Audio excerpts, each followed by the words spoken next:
for your kind and all too generous words, and for your support, your guidance, and your friendship for these past 25 to 30 years. When I first met Governor Sununu in his office when he was governor of New Hampshire during the 1984 Reagan-Bush campaign, he commented favorably about the fact that I was in a senior campaign capacity and openly declaring the fact that I am a Palestinian American.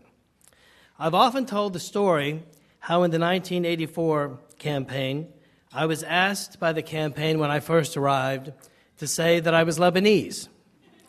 It was easier for people, I was told.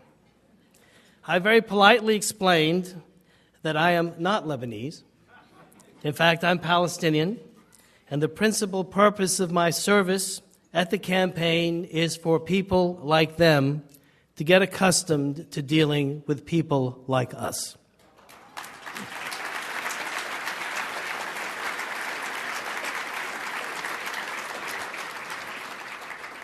This vignette summarizes the approach that I have taken with my ethnicity all of my life. Justice Oliver Wendell Holmes wrote, and I quote, "As life is action and passion, it is required of man to share the actions and passion of his time, at the risk of being judged not to have lived." The stereotype of Palestinians in the 1980s was not particularly good, and the negative images and stereotypes of Palestinians continue until today. It has been a lifelong challenge of mine using role models like Governor Sununu to achieve professional stature while openly declaring my ethnicity, and in the words of Justice Holmes, to live life filled with action and passion. When I was nominated by President Reagan in '85 for the position of solicitor and subsequently confirmed by the Senate, as Governor Sununu noted, I was the first and only Palestinian-American presidential appointee who had been confirmed by the United States Senate. Unfortunately, that remains the case today. Hopefully, that will not be the case forever. With an election upon us, hopefully the next administration will make it at least two. Each election and campaign bring greater hope.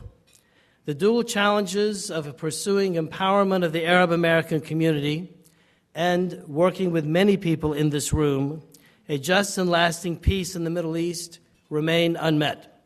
However, I'm optimistic. When Rhonda and I moved to Washington in 1980, you could count the number of Arab American attorney activists on the fingers of one hand. Today, there are hundreds in Washington alone and thousands across the country. When we established United Palestinian Appeal in 1980, few would contribute because we insisted on keeping the name Palestinian in it. As of this year, UPA has raised and distributed over $30 million, almost all from average American contributors, to meet the humanitarian needs of the Palestinians, and has granted over 1,400 four-year scholarships and sponsored over 1,700 children in orphanages throughout the West Bank and Gaza. These are all hopeful signs. For those of you here this evening who have the privilege of serving our nation in public service, you have our respect and you have our admiration. My years of public service will always be among the most fulfilling professionally and personally. The Palestinian cause has remained a passion throughout both my public and my private careers. Having Prime Minister Fayyad with us here this evening demonstrates how effective, transparent, and clean leadership can make such a huge difference in the daily lives of Palestinians. We thank him for his presence, his leadership, and his service.